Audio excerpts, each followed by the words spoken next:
Hello. Hey, it looks like Stacy is in the waiting room, but like having a second stuck in the abyss. Okay. Thing before letting people in. Okay, here we go.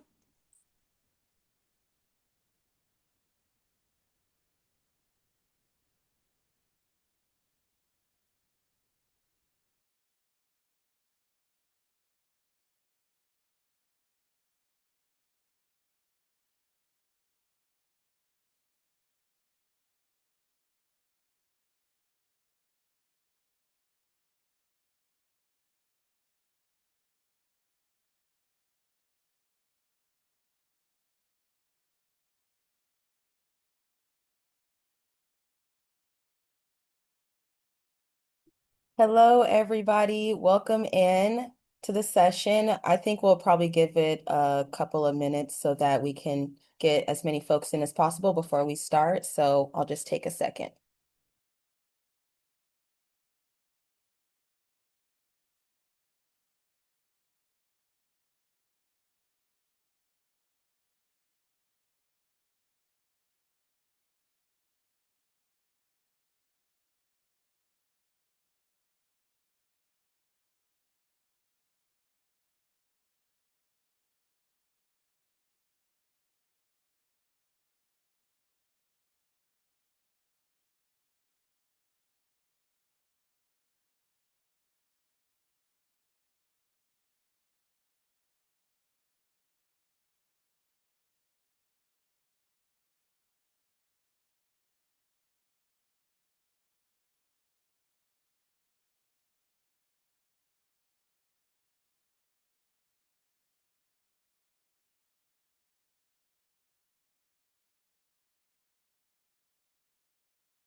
If people want to try out the chat in the Hoover app, feel free to say hello. I just put a chat in there. If you want to say where you're from, would love to know.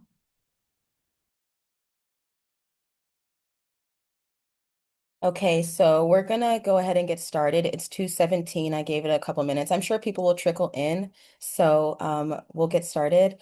Like Jenny said, you can utilize the chat for questions, and we will also have materials that you can access, PDF files, and that's how we'll also access our workshop. It'll be through the chat, so if y'all can take the time while we're in the beginning to get familiar as you can with it. There should be one file in there, which is a toolkit. It's a PDF file that I created for everyone to like leave here with the toolkit, but also you can follow along with the PowerPoint. I'm not going to go over every single page in the toolkit, but I will reference it. And so if you want to go ahead and download that and follow along, you might find that very useful as well. So thank you everybody for being here. We're just going to go ahead and get started. This session is titled From Lived Experience to Leadership, Tools for Advocacy, Equity, and Community Power. My name is Hunter Elizabeth Ambrose. I am the founder and executive director for the National Alliance for Black, Brown, and Queer Professionals. I have two speakers today with me, Jenny Madrano with Jenny Madrano Coaching, who is also our lead coach for NABBQP, and our second speaker, Stacy Rutland, who is the founder of Income Movement. So we can go to the next slide. So just to begin, before we just dart off into this thing, a little bit of level setting slash housekeeping. Cameras on if you're comfortable, but no pressure. Your energy is enough. Respect the space, one voice at a time. Honor time limits, practice grace. Break. So we will not take a break just because there's a lot in this session. So take your breaks at any time. Just take care of yourself. Recording the session will be recorded, I believe, for note taking and just for people that want to watch it later on. The chat monitors are myself, Jenny, and Stacy, and we also have a volunteer in the chat as well to help manage links, notes, and questions. So if you have questions that come up in between speakers, in between our time to comment or ask questions, you can go ahead and put them in the chat. And the intentions for our space, we are co-creating a space where lived experience is expertise. Speak your truth, listen to understand, take what you need, and leave what's heavy. All right, we can move to the next slide.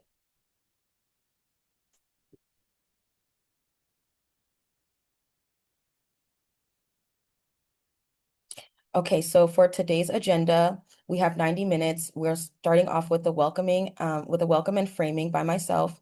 We'll have Jenny Madrano speak. Stacy Rutland will have time for comments and questions.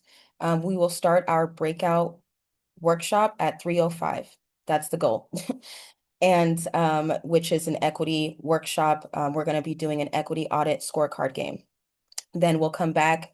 You'll share within your breakout rooms, but then we'll come back for a group share and reflection, and then we'll close and talk about next steps. So with all that, now here we are. You can go to the next slide.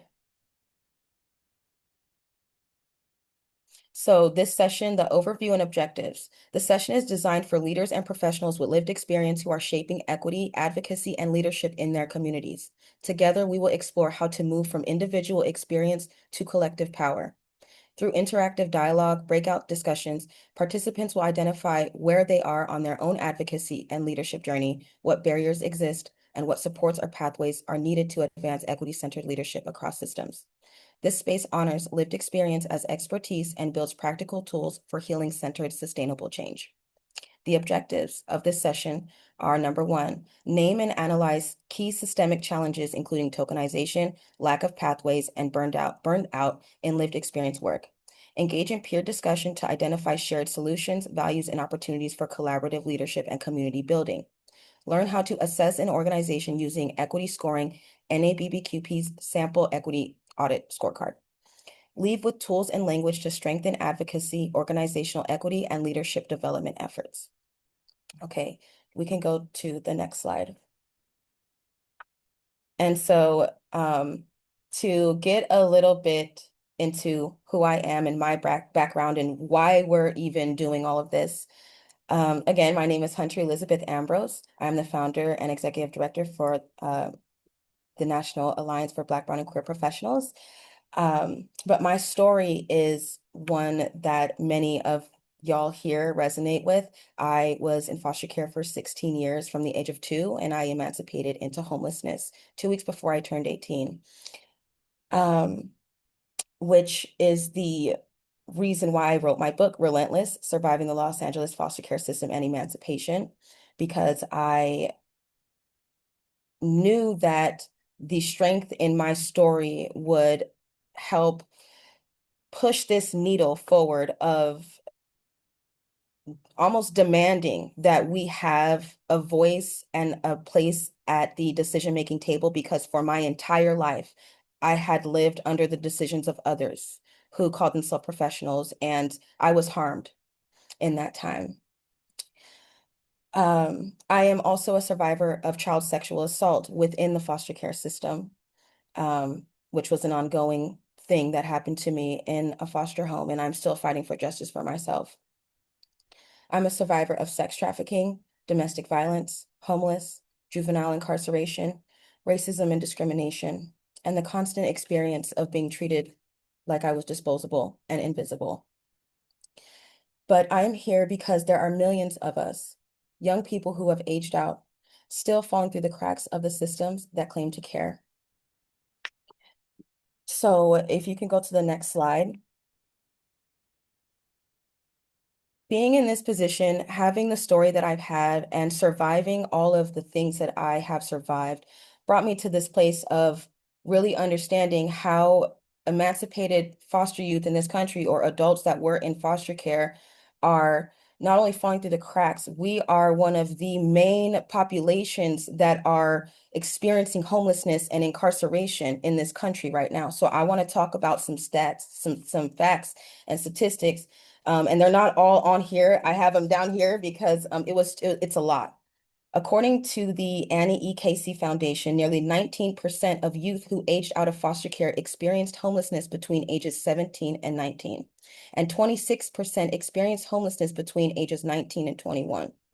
Also, from the same data, 14% of former foster youth were incarcerated between ages 19 and 21. And if we were to really look into those numbers, a lot of those were incarcerated as juveniles as well. A Children's Right Report estimates that 36% of youth who age out of foster care experience homelessness by the age of 26. According to the new foster care, 1 in 4, 25% of youth who age out have reported incarceration. And on a note of mental health, the new foster care also reports that 1 in 4, 25% aged out youth have PTSD, a rate that is often twice as high as seen in war veterans. This is a genocide on former foster youth. In Colorado specifically, used as an example, 25% of former foster youth who were age 21 into 2021 had been incarcerated in the prior 2 years. I mean, it's a revolving door of incarceration and homelessness. And on a financial and economic cost, basically research from Colorado's foster youth, and this is from Common Sense Institute and another source, estimates that each youth who ages out can represent a lifetime social cost of $309,000 to $343,000 due to increased incarceration, homelessness, and other compounded harms. We don't talk enough about the silent numbers, the former foster youth who die young, the ones facing addiction, the ones still trying to survive violence, the ones who've never felt seen, heard, or believed. These are not just data points. These are our brothers, sisters, community members. I'm so sorry. And our younger selves. So I want to, and all of this is leading up to something. So just bear with me. If you do happen to survive the system designed to destroy you, what happens to you once you claim your voice and you tell your story is tokenization, and which is another trauma that is not talked about. So when those of us survive long enough to finally make it into leadership spaces, we face another trauma, tokenization. And what this looks like, being invited to the room, but not into decision making, being asked to share your trauma, but not your solutions, being the lived experience voice, but never the leader, being celebrated publicly, but underpaid privately, being used for representation, but excluded from power. Tokenization feels like the system saying your pain is valuable, but your leadership is not. This is why creating leadership pathways for system-impacted people is not optional, it is urgent. I did not become a leader because systems supported me. I became a leader because I refused to die in the same systems that failed me. I learned how to organize my life in shelters, courtrooms, and case worker offices, just as so many of you all have. I learned advocacy by fighting for myself and other youth. I learned policy because my survival depended on it. And I'm here now, a Black, brown, queer, system-impacted woman who built an organization to make sure no person coming after me has to fight alone. And with that being said, I want to get into where we are now with this organization so we can move on to the next slide.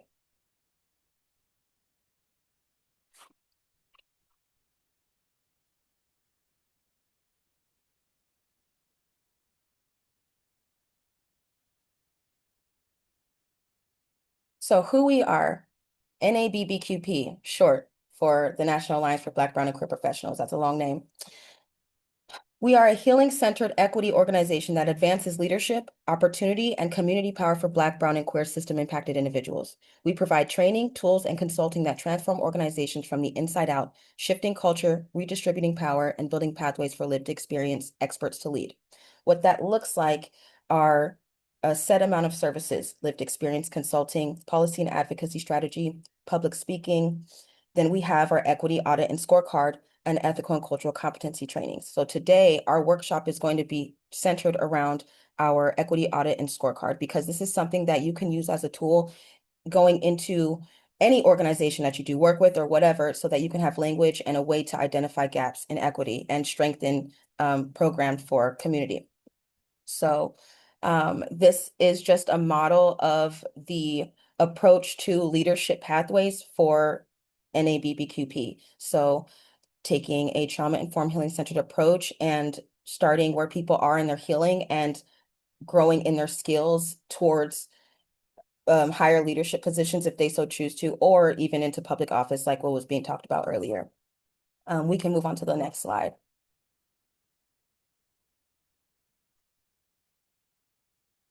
So our mission is to advance healing-centered equity, create clear pathways for leadership and advocacy for system-impacted individuals through collaboration, accountability, and community care. Our vision is a world where Black, Brown, and queer people thrive in workplaces and communities that honor their full humanity, redistribute power, and repair harm through healing, accountability, and joy. And these are our values: equity, community power, healing, accountability, and joy. And some of these tidbits at the bottom are just more into the values of healing over hustle, compassion over compliance, growth over grind. And you can take time in your toolkit to look over those things as well, but just more into like the structure and foundation of who we are and what we're providing. And there's a lot of information, so I'm just trying to touch on what I can and then also like get through so that we can get to our workshop and everybody has time to speak. So can we go to the next slide? I want to go over, um, okay, so this is a one-pager that is within the toolkit as well. It talks about who we are, the services we provide, as well as providing services for organizations to strengthen their efforts and working with community.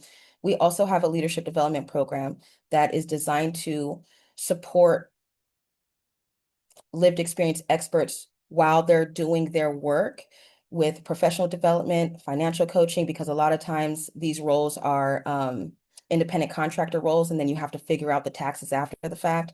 And so there's a variety of supports that people need to be able to actually engage in this work. It's also very emotionally taxing. And so being able to work with a professional development coach, have a personal care plan, and ways to deal with whatever may come up in doing this consulting work with organizations. So not just a little one pager, again, to reference the work that we do. We can go to the next slide. Okay, so these are some models that we use. Oh my gosh, I'm sorry about, I thought that would come up a little better, but basically this is all in the toolkit. It's just on here. Okay, thank you for that. So the purpose of the Healing Center job roles, it redefines leadership and workforce development by acknowledging that lived experience experts need supportive trauma-informed structures. These roles integrate rest, reflection, mentorship, emotional support, and community care into everyday work. So if you look at the top, the healing-centered role, for NABBQP, these are the titles of the roles, right? So whatever that is for your organization or whatever, put your roles there. The phase of healing that somebody is in, like this is where we need to start when we're working with people with lived experience.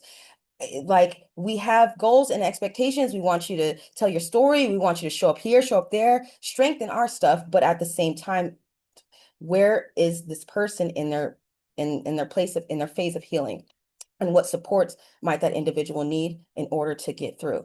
And so that's just a foundational part of the curriculum, is that the professional development coach can create that personal care plan using the healing centered approach, to be able to guide lived experience experts, so that they are not taking on too much, but they're also being compensated. And you can see there's a compensation model on the side, which we'll go into.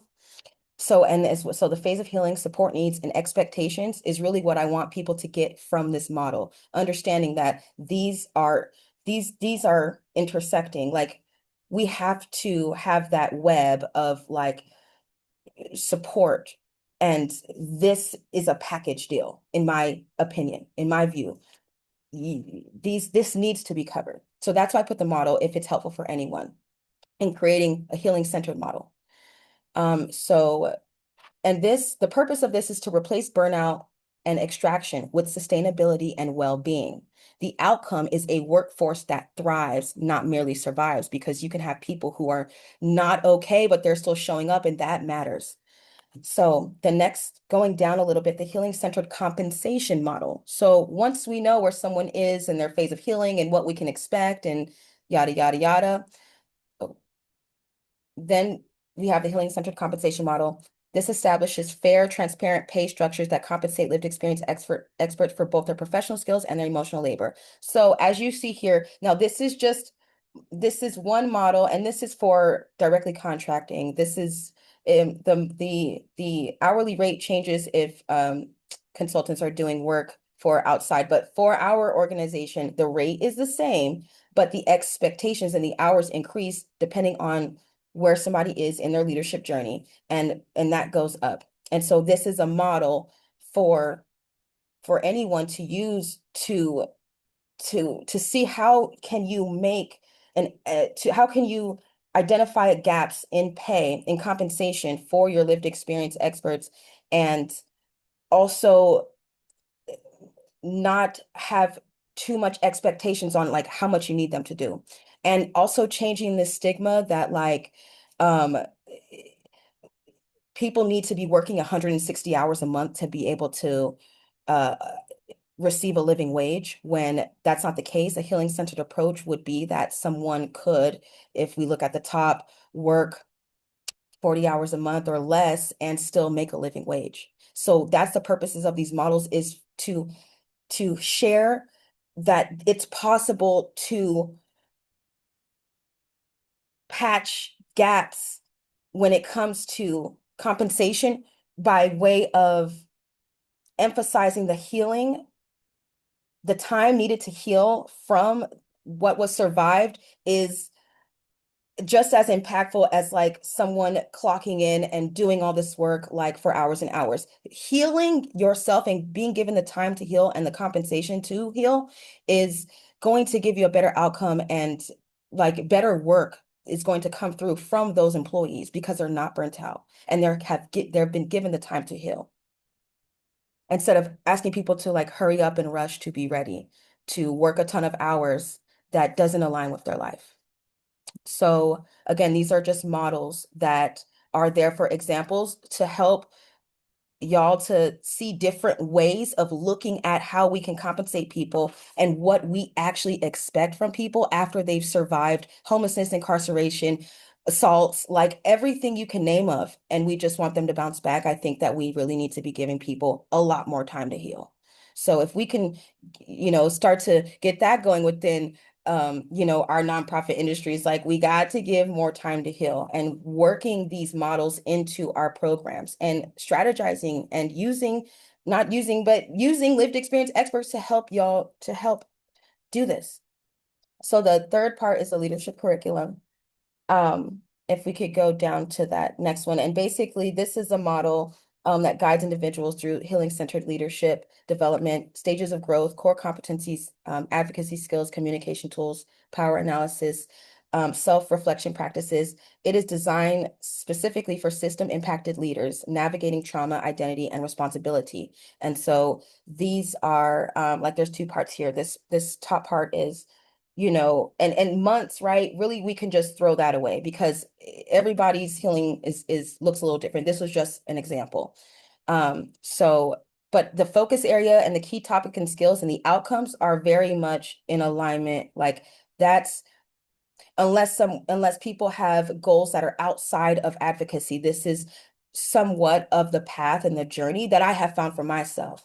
And so this is something that I in addition to the compensation model and the healing centered job approach, this is where the leadership development, this is the in between of getting you from I have lived experience to like my goal of the certain job or a certain position or starting your own organization. The focus areas and the key topics and the outcomes, that's what you want to focus on. And then if you just scroll down a little bit, it just goes into that these skills and areas that you're focusing on can translate in uh, to other roles in other organizations. So not just being a lived experience expert, but um, taking on a peer support role, associate level communications role if you get into media and designing, mid-level program management or executive director positions, and full organizational leadership because of the types of focus areas and skills that are being worked on through this program. So those are some frameworks and models I just wanted to show y'all. That's in the toolkit too, if that's helpful at all. The next thing I want to talk about are the tools. These are the actual tools. And again, this is more into the leadership development. It's the same thing, skills developed, equivalent nonprofit positions. So this idea can be translated into stepping out of being seen as a lived experience expert and just being seen as a professional if that's what you so choose to do, because there can be a stigma felt on you when you are seen as lived experience, and some people might want to get out of that, and that's totally fine. And so, okay, we can go to the next one. We're going to talk about the 4 tools and then try to get past it over to Jenny as fast as I can. So, so there's actually, I think I added one more, which is a bonus tool. So the leadership roadmap is an advocacy tool. We'll go over that. It's on the toolkit. Rebuttals and strength-based responses is another advocacy tool. So, and those are just general. Like if it sparks you to go and make more examples of responses and rebuttals, please do that. So like you can strengthen your communication when you are talking with people who may have anything to say against whatever you're doing. The equity scorecard and audit, that is what we're going to have our workshop on. And there are more detailed instructions in your toolkit. When we do the workshop, it's going to be on a Google survey, just because that was the easiest way to format it for us to do the workshop. And then the Breakfast Club model is a community power building tool. The idea is basically bringing together your community um, using whatever your reason is, but this can just be for creating community and having a place where you guys can talk and share ideas and network, or you can actually use it to uh, make money.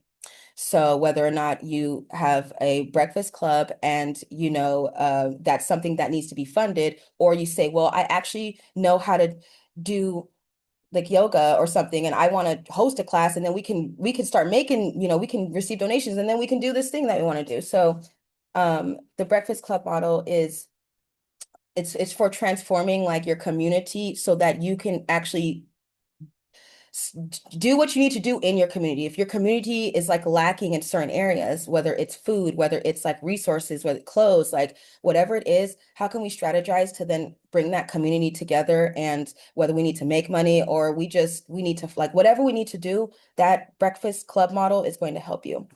So we can go to the next slide. So again, this is the equity tool, the audit scorecard. These are the instructions on the toolkit. If you downloaded it, like you'll see all this. This is the instructions and the scoring guide. You can go to the next slide.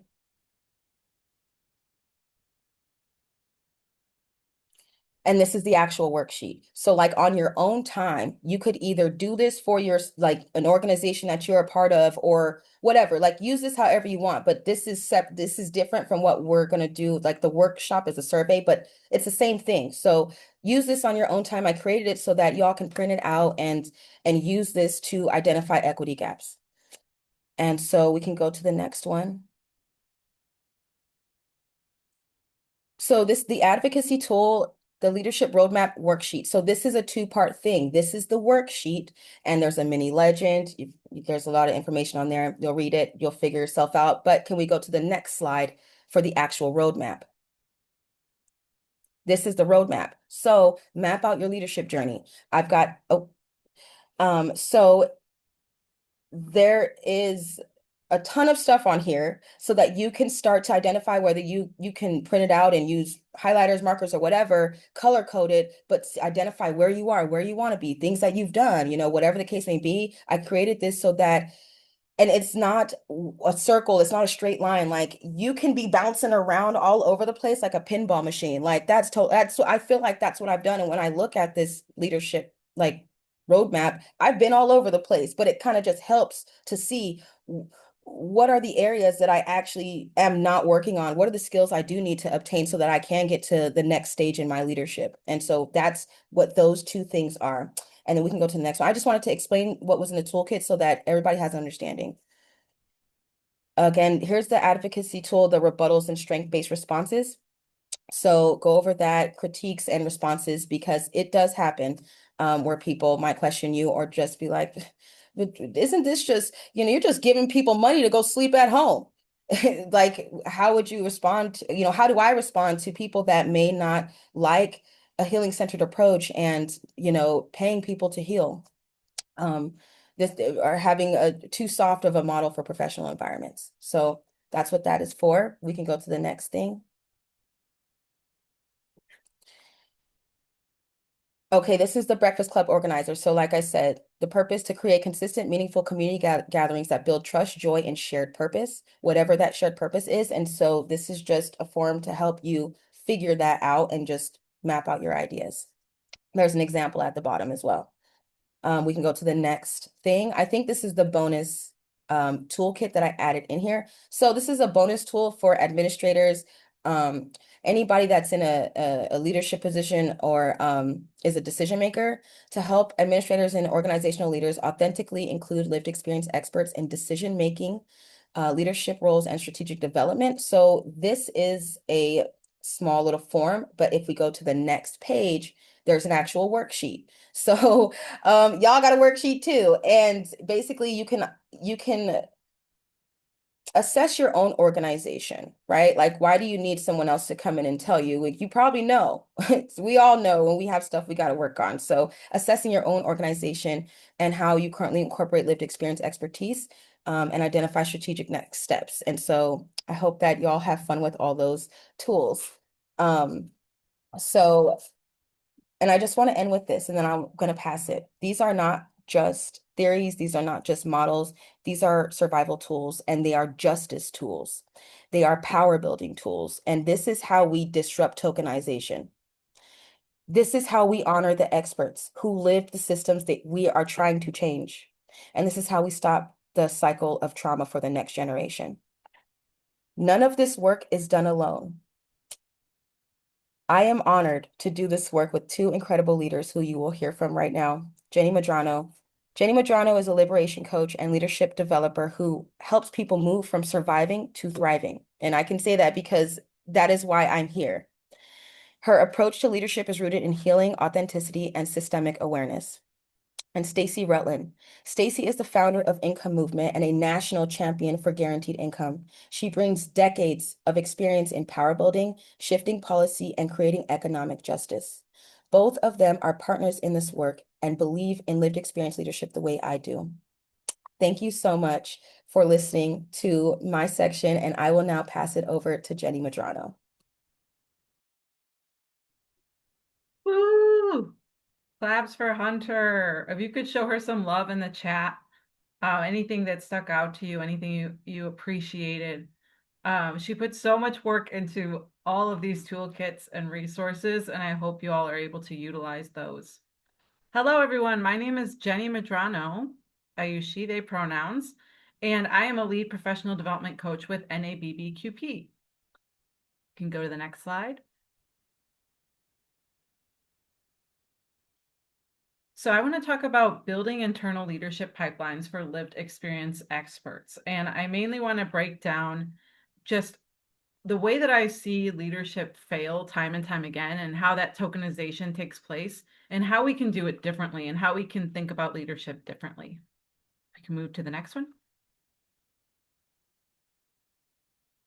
Just for a little bit of an intro, I am the founder, lead coach, and consultant of my business, Jenny Madrano Coaching, and I support individuals who have been historically oppressed, that's supposed to say, in experiencing deeper liberation and clarifying their role in our collective liberation. My personal belief is the future of work is about to drastically change, if you haven't felt it already. What we used to think of in terms of a secure job, the 9 to 5, it's dissipating, it's dissolving for a lot of us. So what does that mean? To me, it means a lot of us need to become entrepreneurs. And I specifically have spent the last 8 years of my career learning how to be a social impact consultant. So I've done inclusion and equity training and development. I've done conflict transformation, restorative justice. I've also consulted people on how they can make their businesses more equitable. And then I coach individuals through a liberated lens. So if you can go to the next slide. I wanted to share a little bit. I'm going to shorten my speech so there's enough time.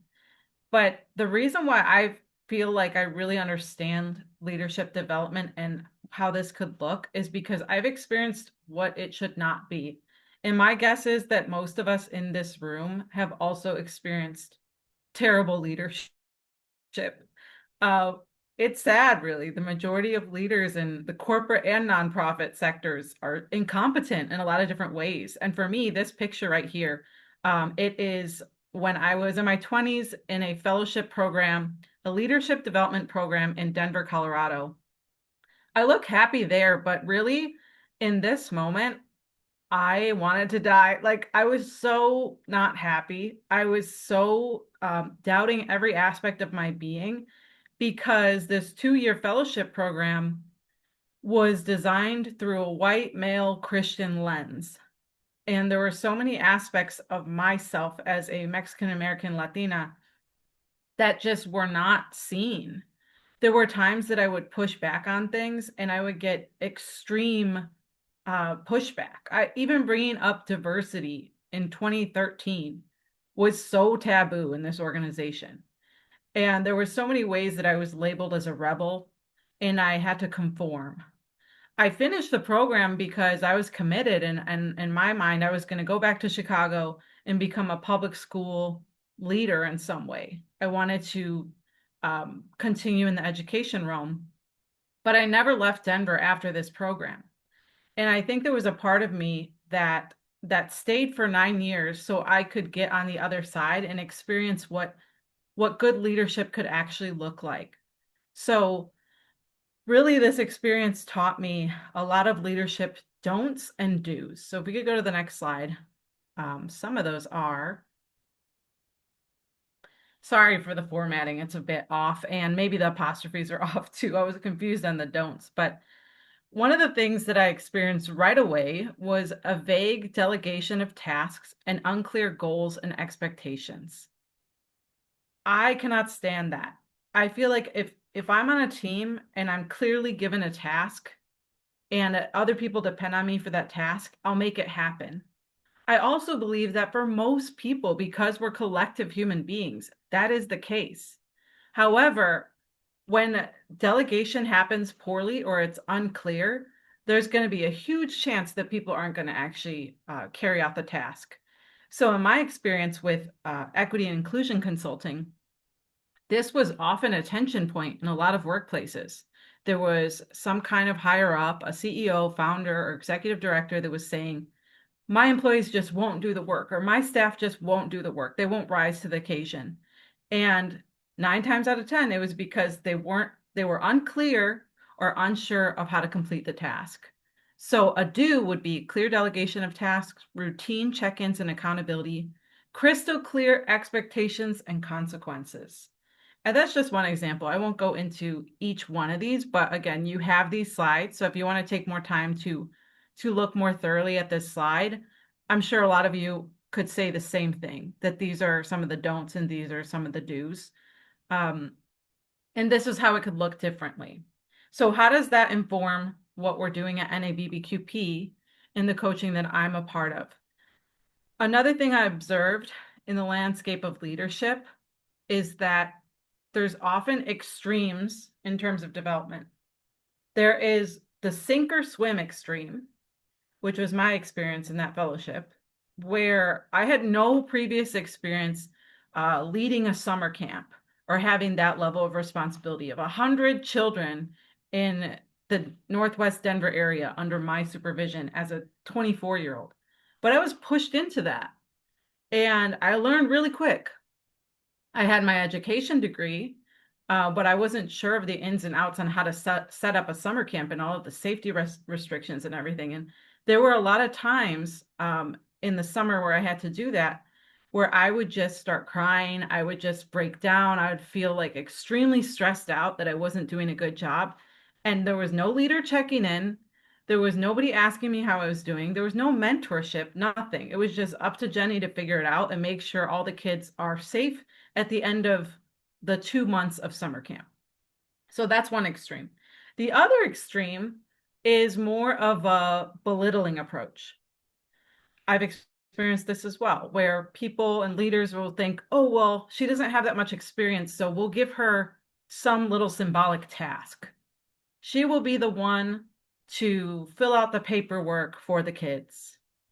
And you can feel that when that's happening to you as well. People don't believe in you. They're not setting the high expectations of excellence that you're worthy of. So what I'm exploring in my own business and what I want to bring to NABBQP with Hunter is a different form of leadership development that's in the in between. How can we train up people? How can we approach coaching in a trauma informed lens? How can we give people a bridge, an on ramp to become the leaders they're meant to be? So we could go to the next slide.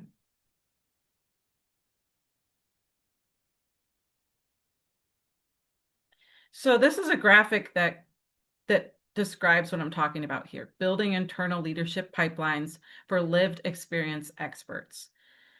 So the the first part of this process involves working with the mind.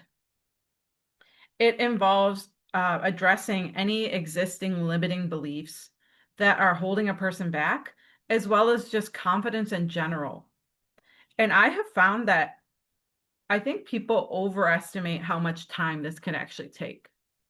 If you bring two powerful people together, like when Hunter and I met, I felt like within 3 coaching sessions, the energy that was reciprocated between me and her was enough to amp her up into the mission of her dream and to start her business. And I find that often to be the case with a lot of people of color and with a lot of people of historically oppressed backgrounds. Maybe it's something about the rubber band effect that we're pulled back so far, and then we're just underestimated for so long that when it's time to finally believe in ourselves, we launch. And I believe that to be the case. And I think there's a lot of coaches out there that teach mindset work. And it's, to me, this is not for profit. This is for transformation and social impact. So if it takes 1 session, amazing. If we can make it happen in 4 sessions, great. But really, we're going to get into the nitty gritty of how are you not believing in yourself and how can you start to believe in yourself? What do you believe about money? What do you believe about business? What do you believe about leadership? And how do we counter that with affirmations and new core beliefs that launch you forward? So once we are now at a different place of mindset, we then move to structure. We have to set up systems and processes. We have to get really specific about what goals you're setting for yourself, whether you're working in your own business or you're working as a lived experience consultant. Then we have a time of practice.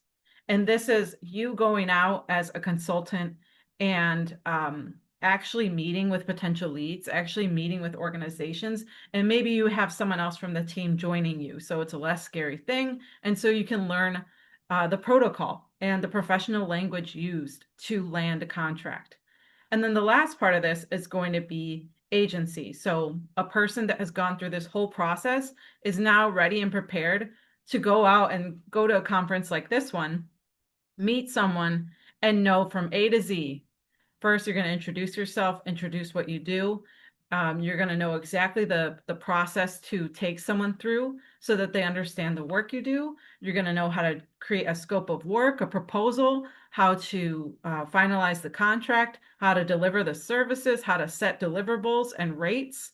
And you can land contracts for NABBQ as an ambassador and consultant or your own business. I want to help set up people to be consultants of their area of expertise to really lead to our expanded collective liberation. So that is the process. And that's what I'm going to share today. If you are interested, either yourself, you are interested in becoming or learning about NABBQP and what it would take to be a lived experience consultant, or you're someone that knows someone who would be interested, or you know of funders. We're still looking for ways to fund this. I'm going to share an info session in the chat, the app chat, and it has a lead form. So if you could fill that out, we will send you an invite for an info session on December 2nd. Okay, thank you so much. I'm passing it off to Stacy. Awesome. Thank you so much, Jenny and Hunter. I love hearing and seeing all the amazing work you've two have been doing together over the last several months. I just want to be very cognizant and thoughtful about time. I think I have just one slide here, and want to make sure that there's time for folks to ask some questions, and also for the workshop that Hunter has pulled together for us to be able to start to dig into and give you a chance to use some of the tools that she's built out. Um, so my name is Stacy Rutland. I use she, her pronouns. I'm founder of Income Movement, which is an organization that's focused on um, the grassroots, really building the grassroots and community side of the fight for a basic income. So there is, I'm going to just give a very, very brief background. Basic income is the idea that every person in our country should have an income floor that we can all stand on that allows us to cover our basic needs. So there's a whole movement across the country right now that is really fighting hard for this idea of really a redistribution of the wealth and resources, instead of having wealth and resources extracted from everyday community members and put into the pockets of millionaires and billionaires, actually taking those resources out of millionaires and billionaires' pockets and redistributing it to everyday folks. And I had the pleasure of meeting Hunter because Hunter participated in a pilot in Denver, that is a basic income pilot. And there's 40,000 participants, people who have participated in a basic income pilot across the country. This is a monthly stipend, a monthly payment, unconditional, use it however you want. It's built on the idea of trust and dignity, and the idea that each of us knows what we most need, and that the reason that folks are living in poverty is because they don't have enough income, they don't have enough money, and so we should be giving money to people, and that's the way we solve the poverty issue. One of the things that for the work that we do in really building the grassroots and community-centered approach to the movement for basic income is really thinking about pilot participants, in particular, those 40,000 folks who have received a basic income. How do we support those folks in moving into the role of advocacy leaders across the movement? And I think one thing for us that has just been really, really critical, and I don't think this is actually the slide that I submitted at some point, so this looks like a little bit of kind of isn't necessarily ideal, but one thing that I think is really important is we've been doing our work, basic income is rooted in this idea of everybody should have enough money to cover their basic needs. And it's rooted in a complete shift of, we think of money as power. And so it's really about a redistribution of power. But even within our own movement, what it means to support lived experience experts and what it means to support participants and moving into leadership roles. As a movement, we fall short in this, right? Like there's a lot of organizations with the best of intentions, but the actual shifting, not just of supporting leadership opportunities for folks with lived experience, but actually helping them build power and then release, like people letting go of the reins and sharing power is what we're talking about here. And that requires a complete reshift in how organizations function, right? So many nonprofits really are modeled off of the, corporate private sector of the patriarchal, very hierarchical, top-down approach to how an organization functions. From our perspective, lived experience experts, and if there's only one thing that folks leave from what I'm saying here is that every lived experience expert has something very important, a form of capital that only you have, and that is data. You have your stories in the form of qualitative data. Your stories are meaningful, they're important, they're critical. Those stories are data, and data is capital. In like our current state of our country, data is one of the most important forms of capital that humans have, right? We know that with AI and the tech world is all about how can they take your data and use it to their own means. But there's also, even within movements, the stories and your experiences are the capital that helps move the needle for funders, for electeds to make decisions to pass or support a piece of legislation. And I think that from our experience working with pilot participants, one of the most important things that we can do is help lived experience experts recognize the power that they have in and the capital that they have in those lived experiences and in those stories, and protect it, guard it, and then leverage it to your end. I think it's really important that, and one of the things that we've been focusing on, Hunter and a group of pilot participants have started to get together and actually organize themselves as a participant union. How do participants actually start to make decisions collectively about how their stories are going to get used, what it means to have access to somebody's story? It's not enough for policy wonks and electeds to call on constituents and lived experience experts to come and give testimony about their experiences with current systems and why something different is needed. Those folks need to have a seat at the table when that legislation is being designed. But the only way, really, I don't mean to be pessimistic, but from my experience, the only way to actually start to have more power is to demand it. And to demand it means you have to leverage the resources that you have and decide not to give them up if somebody's not willing to give you power in their own use of it. So a huge part of what we've been doing is supporting a group of pilot participants as they organize themselves and start to think about, what does it mean for pilot participants and lived experience experts to be part of this movement for basic income? What seats at what tables of power do they want to be sitting at? And how do they want to make decisions collectively about who can and cannot use their stories, use that data, that qualitative data that you all own and should be able to use and leverage as owners of that. So I really, want to just emphasize for folks who are lived experience experts,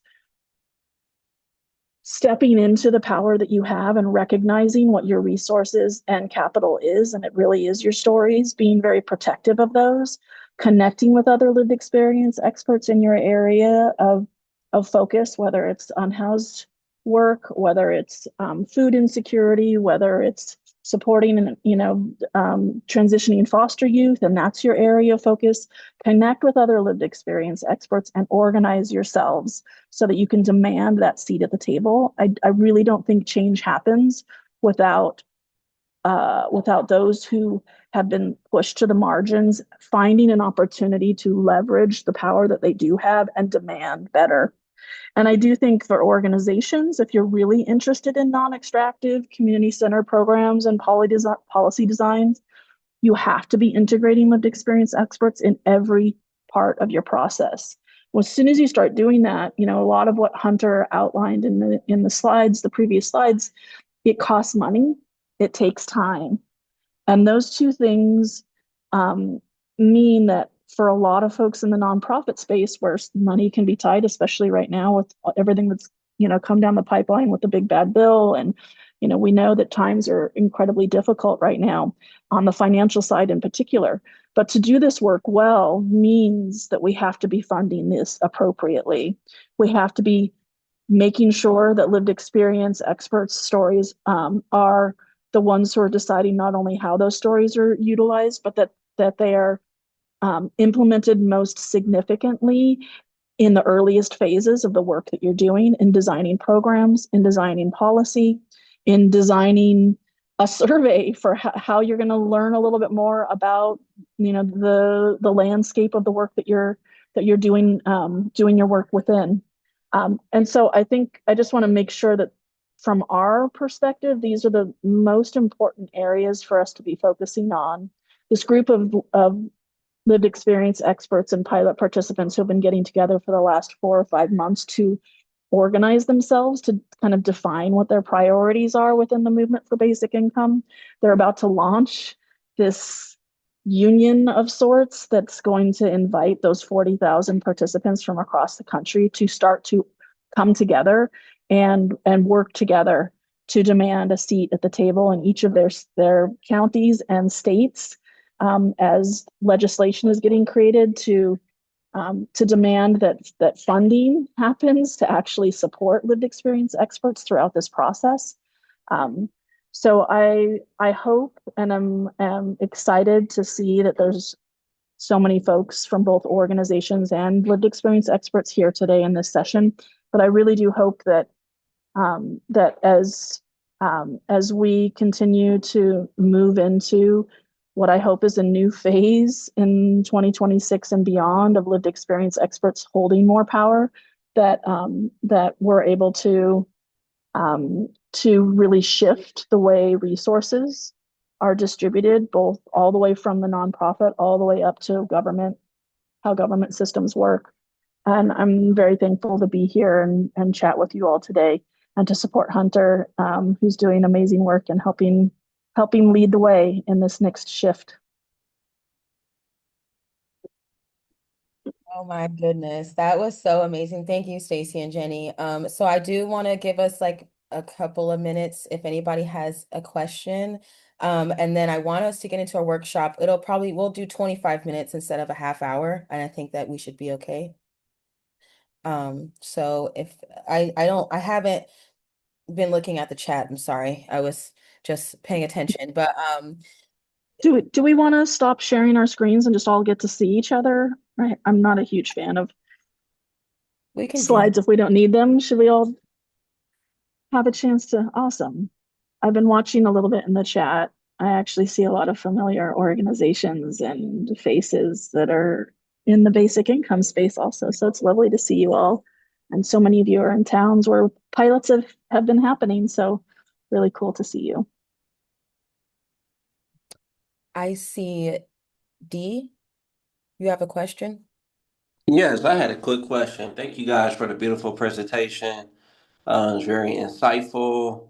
My question is, how do you navigate organizations, nonprofits, or even uh, advocacy groups trying to profit off your lived expertise? Basically, take advantage of your calling or your purpose to benefit their organization in a way that it is one-sided, and then you are back in survival mode. You just open this wound again, showed up, shared your story, and then you get bit again, right? Then come to find out you get, potentially them raise over hundreds of thousands or millions of dollars for this organization without even knowing, or they are circling your stories around to funders without you even knowing as well. Um, and my other question to that, to follow that, is what would be your advice to, if anyone's going to profit off your pain, it should be you. And what would be your advice to getting that done? And for example, for that second question, it's kind of like, there was an author, well, Matthew Desmond created this book called Evicted in Poverty, wrote this book, and it talks about all those different people with different stories of homelessness and things, but it never shared if they were compensated. It never shared how they were uplifted, empowered, and quite frankly, some of them are still in survival mode that I know personally. And so just wanted to uplift that because usually, people are getting millions and millions of dollars off our pain. Thank you for sharing that, Dee. I can relate to being re-traumatized after sharing my story or being a part of an organization that I thought I would be safe in and I wasn't. So like to the first part of your first question, and Jenny can probably speak to some of this too, but even Stacy kind of talked about it. Like that's why we're coming together. Like we have to get with other lived experience experts. So like that's why I created an alliance because we need to be a network. We need to be in connection with each other. So if D, you're doing work wherever you're doing, even though I'm in Denver, I'm a phone call, I'm an email away of like, this is what's going on with this organization. Like, this is what they're trying to have me do or whatever. Like, we need to be able to support each other. Like, that's just one layer. That's not like the whole answer, but just one layer of like supporting each other as lived experience experts and forming like income movement is helping participants to form a union, but like these are things we can do on our own. So, I'm creating my alliance, you create yours, or get with some other lived experience folks, and then let's keep in contact. So I will say that, but and then there are other ways of dealing with the part of like not being compensated and your storing being used. I would like Jenny to answer to that because I feel that there's some things in there that she can really speak to, because Jenny has worked with me on that part of compensation as well as Stacy, to be honest with you. They both are what have a lot of expertise in that. And basically making money from your pain. Like that's why I wrote my book, right? I'm like, well, I might as well get royalties for everything that I've been through. But there's other ways, right? You can turn your art or your creativity into any type of art form or any medium, like any way to channel it, whether you turn it into a movie, a book, a play. Look at Tyler Perry, you know what I mean? Like it can be anything.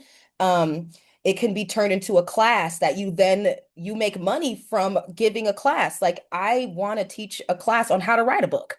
So that's what I'll say with that. And then Jenny and Stacy, would you want to answer to the first part? And then we'll have one more and then we'll go into our work.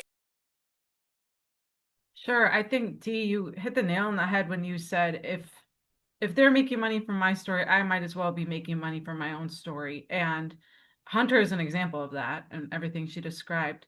I would say a good rule of thumb is share as little as possible about your story um, at your job in general. And that can feel weird if it's like a more familial workplace. But either way, once the story's out, they could start using it. So if you already have experienced that where people were taking advantage of your story, it's never too late to set the boundary. You could set the boundary this week and say, from now on, anytime I share about my lived experience in whatever sector, I want to be compensated for that. And this is going to be the rate moving forward. And your workplace might be like, what? But they can't force you to share that now. So I think that also helps energetically change your set point to this is extremely valuable. Everything I've been through is extremely valuable, and now there's a price point to it. So I would just add that.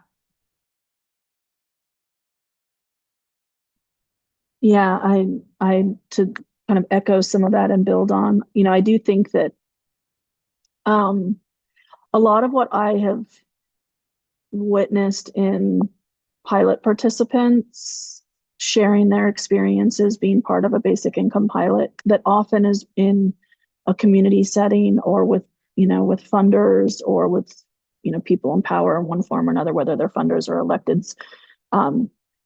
I think being really honest, you do have a microphone for a moment. And I think you can be honest about what your role is in the process and also, take that opportunity to speak truth to power and to name what's actually happening. I think that can be really meaningful. What I've seen with a lot of pilot participants is there's in that a power imbalance, right? Of like there's administrators who are running programs and funders who are funding those programs and elected officials who have allocated budgets to fund those programs, and they're all sitting there and they're hearing an experience from a lived experience expert, like here's what it meant to be part of this. A lot of the time, the nature of that power dynamic is that the pilot participant feels like their role or their job is to thank everybody. Thank you so much for for giving me, this thing that helped me. And I think that that's fine. I think when we have something good come in our lives, you think, you want to thank the folks who like helped that happen.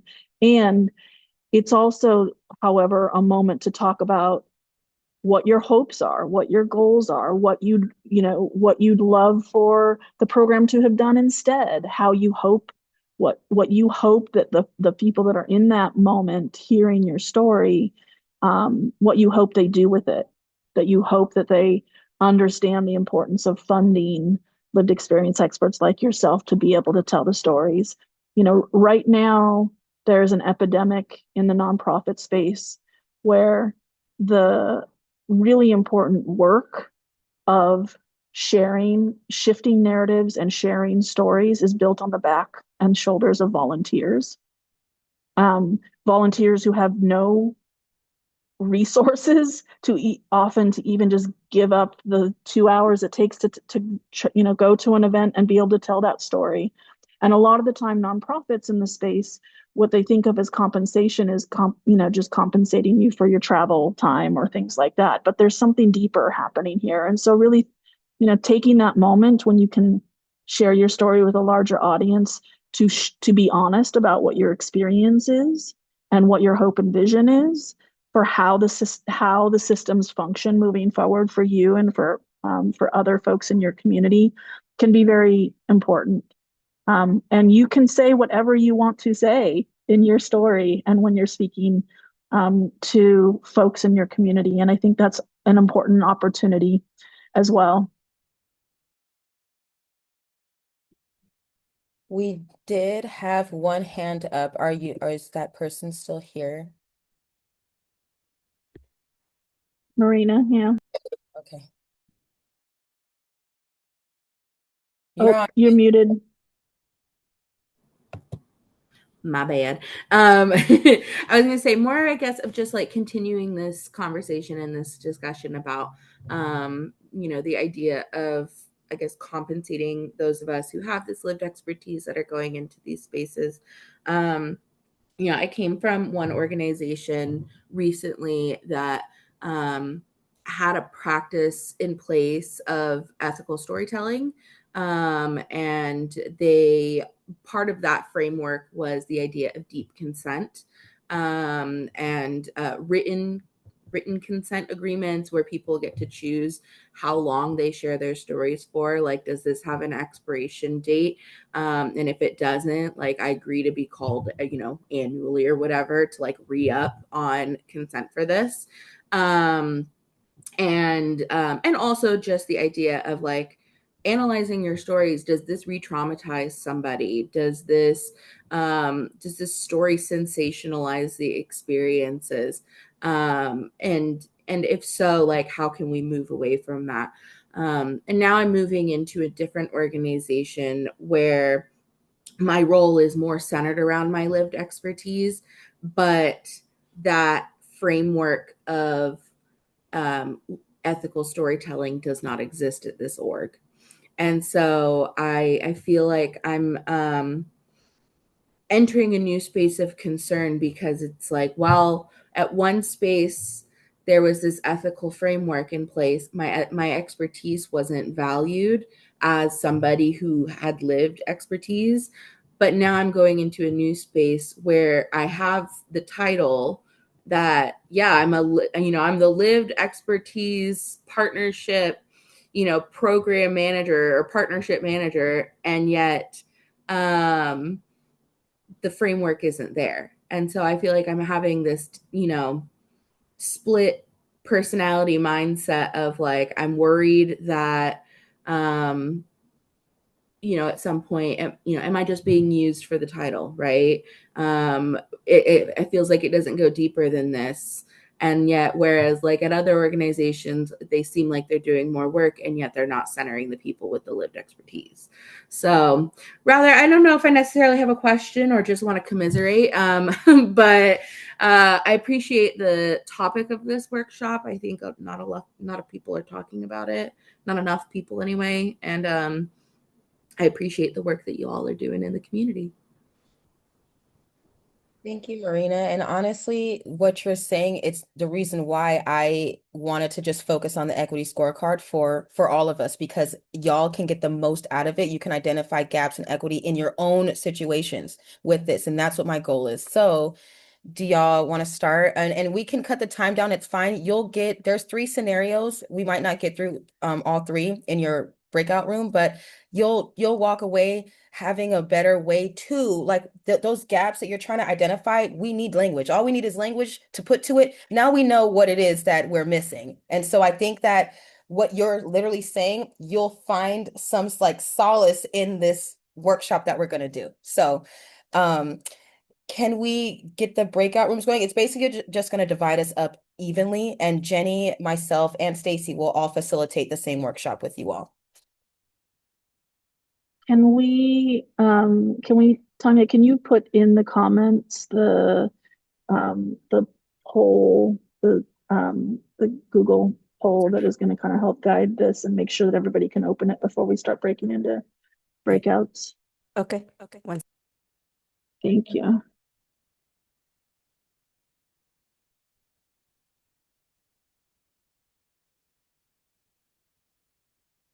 Also, I just want to say, because I see Mr. Albert in here, I this is not an original idea. I was inspired when I went to the National Alliance for Ending Homelessness conference. I actually was a volunteer for Mr. Albert Townsend's session, and in actually was a volunteer for two of the sessions.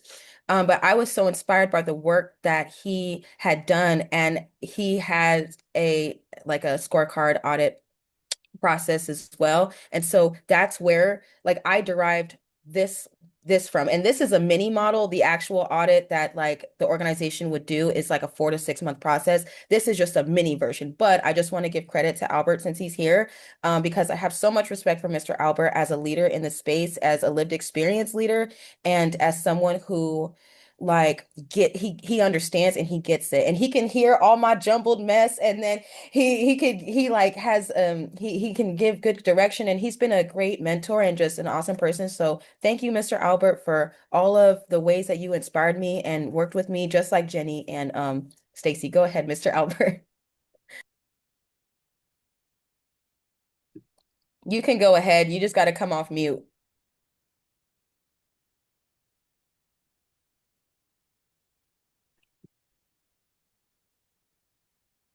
I see your hand up, but if you can go ahead. Where'd he go? It went down. So with that, did everybody get a chance to open up the Google survey that we're going to do the workshop on? If you're having any issues opening it up, maybe raise your hand so we can make sure we can do any troubleshooting. If we don't see any hands, then that means maybe everybody's, or people can come off mute and say, yeah, I'm on here, no problem. How much time should we? I'm on here. Sweet. Thank you, Ramona.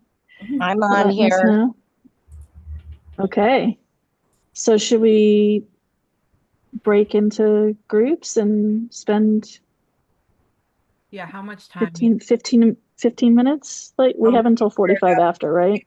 Yeah. Worksheet. I think if I go out and come back in to get this, going to kick me out.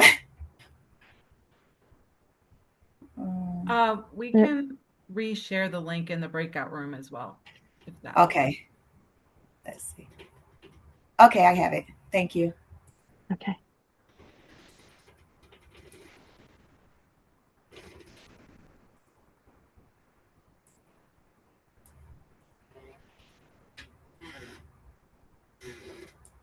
Oh, wait a minute. Hello. I think it's me and you in the breakout room. Uh-oh, there goes somebody else. Oh, there's Heather Sims. Yeah, sorry. I'm kind of kicked back on my chair today. Hello, how are you? Hi, how are you? I'm doing okay. And yourself? Doing good. So it's just me and you? I don't know. I'm here. Can you hear me? I can hear Okay, you. there you go. Hi, Rebecca. Hi. Oh, there's Howdy. everybody. Hey, Tanya, you put me and Jenny in the same room, and we need to be in separate rooms so we can help facilitate things. It looks like maybe I stay here, or I'm not sure what the plan is. I was in a break by myself, and then so I came back because I didn't. No one was It coming took in. a minute for everybody to come on. When we came on, it took a while for everybody to come in. Yeah, I'm still assigning. Hunter, Okay, should okay. I move you to room Yeah, you could take me back. I didn't know what was going on. I got scared. 3?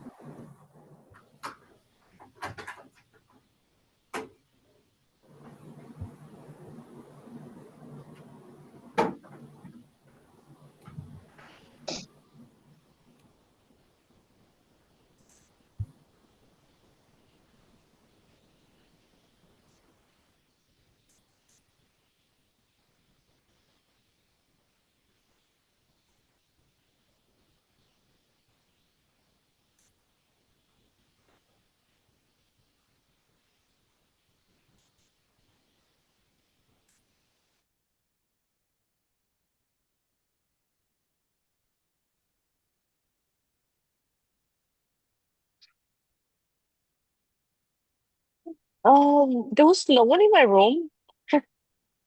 Um, I think they might have just joined. Can someone take me back to where I was? You're still in the main large room, not in a breakout room yet, Maria. And there was no one in the room that I was. Oh, there you go. Never mind. Never mind. There are Okay, people there now. Okay, thank okay. you. Oh, Stacy, you are in room 1. Um, well, when I went into room one, Jenny was in room one. Is Jenny in room one? Because I need to Oh, be yeah, in you're a, right. I need to be in Okay. a different room. Okay, let me see. Room 2. I think two has 2. I put you Hunter. in room 2. Hunter's not in room two. No. Okay, awesome.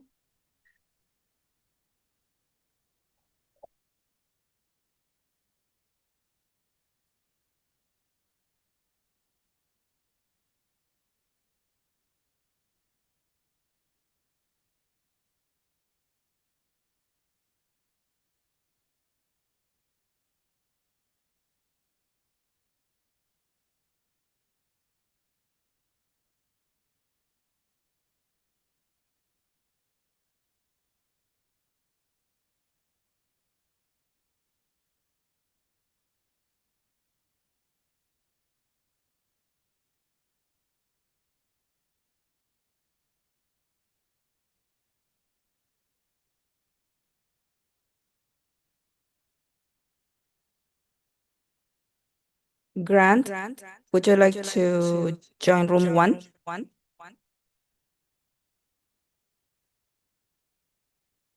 And Evelyn?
Think everyone might be coming back now.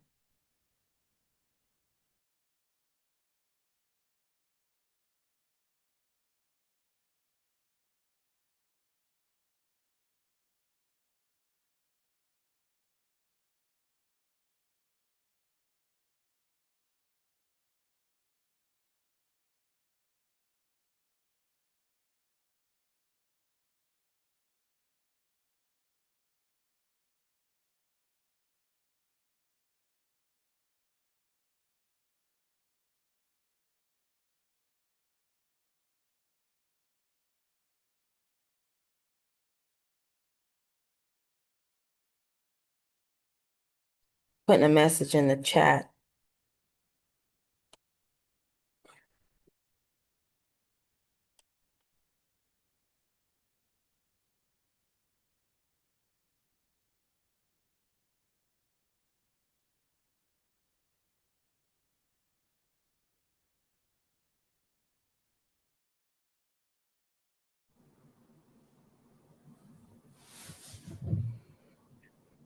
Welcome back, everyone.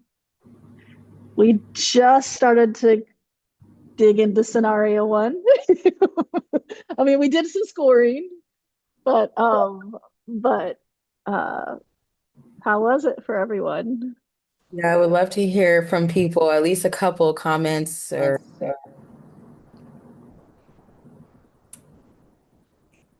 I mean, I can speak for our little group. We were in breakout room one. Um, it felt very reflective of just experiences that I've had with organizations already. Like we went through only scenario one, um, and I noticed across the board with like all of the people that were in our little pod there, we all have had an experience with an organization like that and ranked it pretty low across the board. I think we averaged a one for our group for that organization in theory. So it's definitely interesting to think about thinking about like what are the changes that could be made and you know how we all had kind of like different ideas of how we would start that process and how we would institute those changes.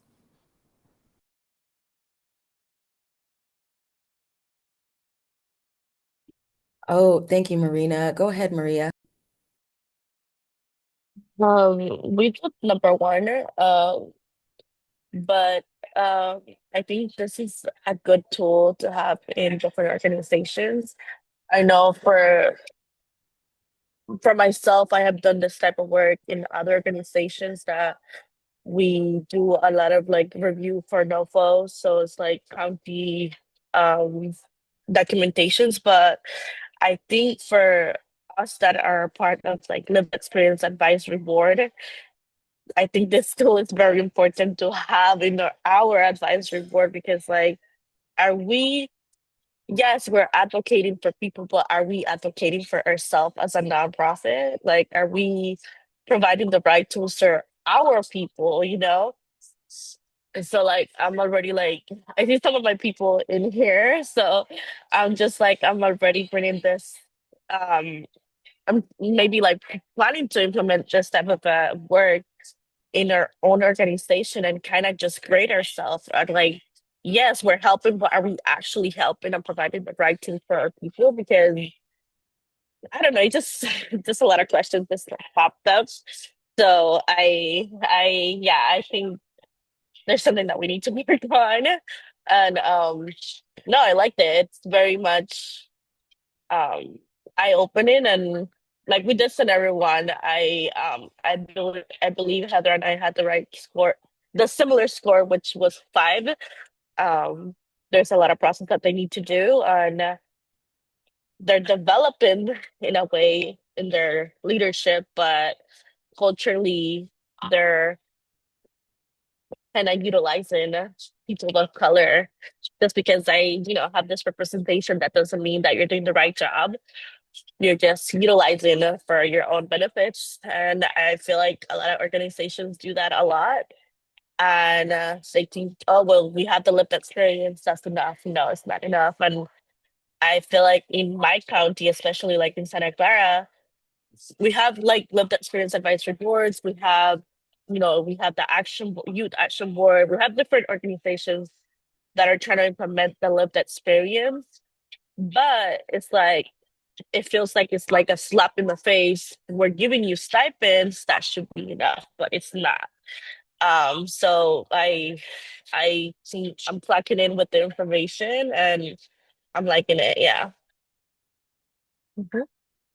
I'll pass it on to whoever's.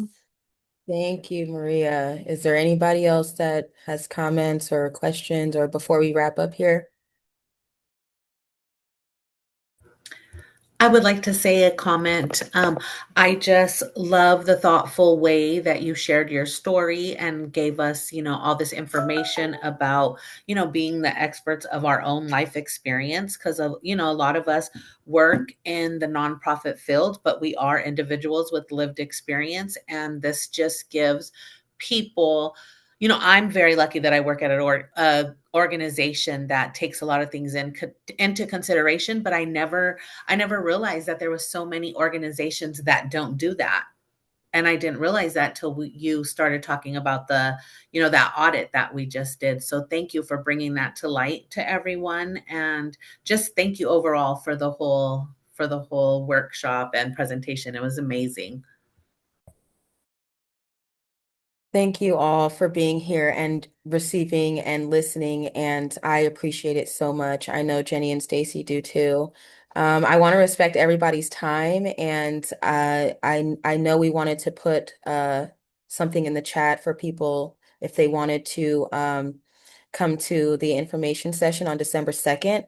And then like with that, that's the end of our session.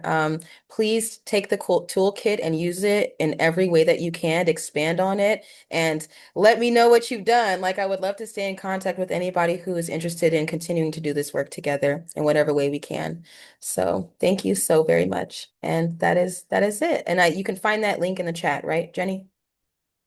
Okay. Yeah, I'll add it to the chat again. Thank you, everyone. Thanks, everyone. Have a great rest of your day. Great conference. Bye.